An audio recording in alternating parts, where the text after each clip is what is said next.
Hello YouTube, this is the D.B.T Show, episode 171, part 2. Today I'm reviewing Chrono Trigger for Nintendo DS, PlayStation 1 and Super Nintendo. If you haven't watched part 1 yet, you have missed an absolute truckload of stuff. I've talked about story, graphics, controls, music and gameplay, and some of the good Spice game. Word of warning, this is probably the part where most of the spoilers will be, so... But if you don't mind spoilers, please stick around because I have lots of stuff to talk about in this review. Anyway, the first thing I want to talk about is cutscenes in this part, because some of the cutscenes in this game are epic. Let me just find the one I want to show. Now, throughout the game you get several very powerful weapons, but my favourite weapon in the entire game has to be the legendary awesomeness. That is, the Masami Sword. The Masami Sword is probably one of the best weapons you get in the game for Frog early on. It's not his best weapon, but the reason why it's my favourite is because of one cutscene in particular. And if you equip the Masami Sword, as well as the Hero Badge, this sword will get critical strikes 70% of the time. So, if you have those two equips, this sword is a force to be reckoned with. Anyway, time to roll cutscene.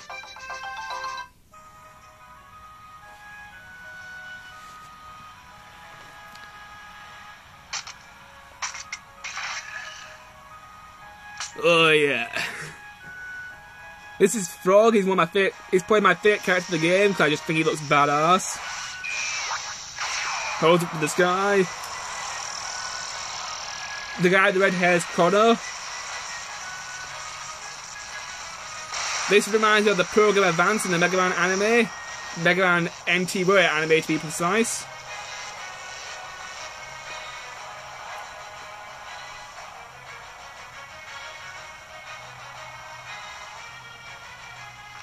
And 1.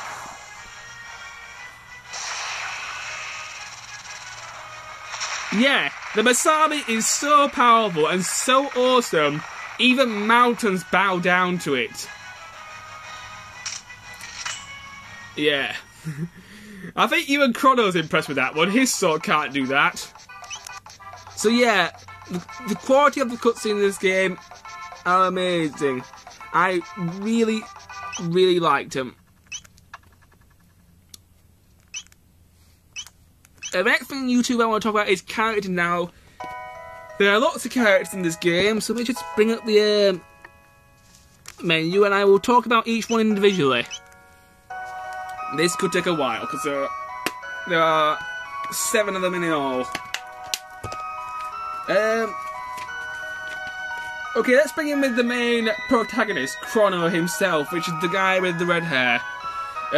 He's probably one of the strongest characters in the game. He's very, very strong, and he has quite a lot of good techniques. The second character is Marlin. Marlin, she's a princess, and she's basically, I'd say a white mage. Her attack power is pretty much useless and she's quite weak, but she walks around shooting enemies with a crossbow, which I think is really cool because I like medieval weaponry. The next character is Lucia. Lucia is one of my favourite characters because she's a nerd, but she's a girl, and she's also a very intelligent scientist. Throughout the game, she can fix basically almost anything. I mean, later in the game, you find a robot, and she repairs, and the robot becomes one of your best party members. I'll get to him in a moment. Frog, one of my favourite characters in the game for one main reason. Frog originally was a human, but later in the game, you find out that he was transformed into a frog by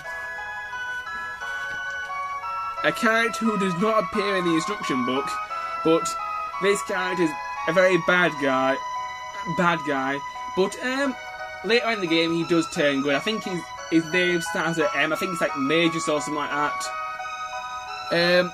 Another thing I really liked about this game, which was quite shocking for me, Chrono, the main character, at some point in the game, he actually dies and leaves your party. Now, due to the multiple endings thing, you can actually do a very long side quest and save Chrono's life, and the side quest isn't too complicated, but it's complicated enough for when the first time you do it, it kind of makes your head spin. And it's always fun to fuck around with the space-time continuum, isn't it, kids? Right? Anyway, now that I've made talk about the Chrono's death thing, I'm going to talk about Alia. Alia, she's a girl, I think. That's Lucia, that's Frog, that's Chrono, and that's Malia. Alia, she's a very good character. She's very, very strong. A lot like Chrono, she uses her fist to punch the living shit out of things. You find her in the reptile age of the game, and she's a very good character. Although sometimes her speech is a little bit questionable because since she's a caveman, she talks a little bit strange. She goes like Chrono strong instead of saying Chrono is strong. So her speech isn't really fully developed, which in certain cases can be kind of funny. Robo, but my second favourite character in the game. Why? Because Robo is really, really funny. One of the first jokes that I thought was funny was when you first repair the guy, Lucy says, "What is your name?" and he says his serial number. And Marlin instantly says, "That's not a real name, let's give you a proper one." I'm like, and I was actually tempted to actually just type in the serial number again, just use that. But I found it funny. He has lots of good moves, Robo. He can, most of them like lasers, a massive punch which looks like he could probably break someone's jaw on impact.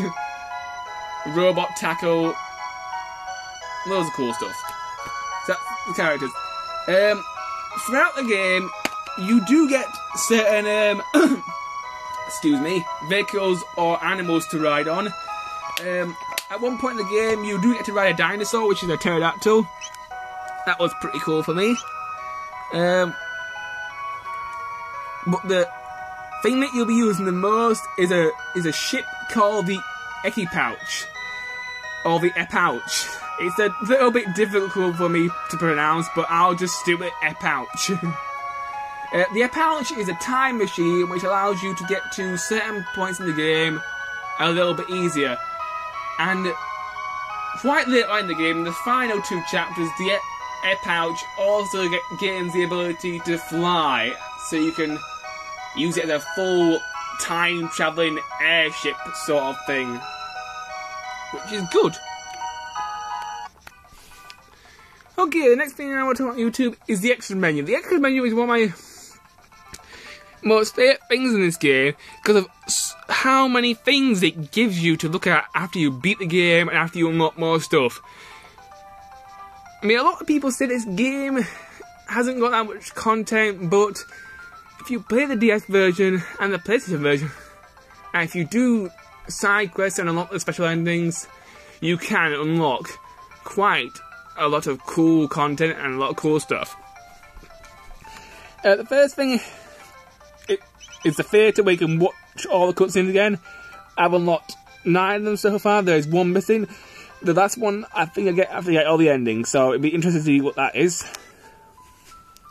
Another one I really liked was the art gallery, so you can look at drawings from the original artwork. I think I've got most of these. There's Magus. He's the bad guy stroke good guy character who you meet very late on in the game. Music boxes where you can listen to any track you want in the game. the dojo. It's a place for you completers out there. The dojo is where you can check out all the different techniques your characters have learnt. And there are a lot. There are single techniques which are performed by one character. There are duo techniques which are performed by two characters. And triple techniques which are performed by 3 characters. So there are lots and lots of different special moves for each character. And depending on which character you have in your party, you can learn different techniques at different times. So the technique system is kind of complicated, but it rewards you for trying out new party formations. The Beast Cemetery. One of my favourite things in all games because it helps you defeat enemies. So as soon as you see an enemy, this enemy will be logged in the Beast Cemetery, so if you ever come across it again, you will be able to look at that enemy in the Beast Cemetery and say, right, this enemy's weakness is fire, so every time I meet it, I can just burn its ass off. Also in the Beast Cemetery, you can look at the bosses. Some of the bosses in the game are very, very difficult. One boss that is incredibly difficult that I still have problems with today, even though my character is a lot higher level than the last time I beat this game, is Lavlos. Lavlos is the final boss of the game, and he is not a pushover. Even though I'm almost level 55, and I originally beat this game I was level 48, he still causes me a lot of problems. The reason why Lavlos is so difficult is because to beat him, you have to do several side quests to get several armors and weapons to defeat the guy. He's a very, very strong final boss, and he's definitely a force to be reckoned with.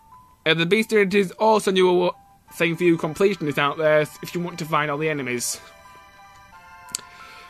Because some of the enemies are quite well hidden. The Item Encyclopedia, I suppose, a new one for you completionists out there. If you want to find all the items, you can go do that.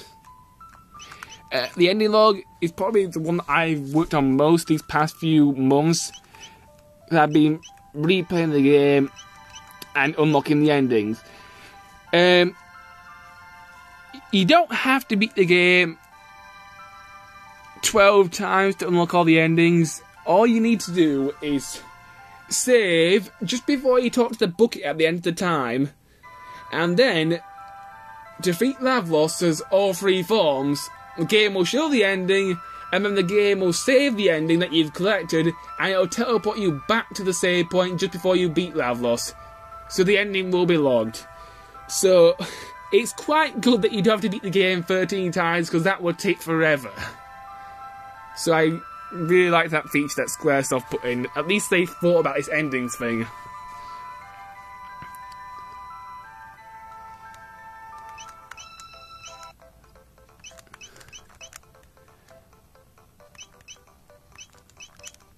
And that's kind of it for the extras menu.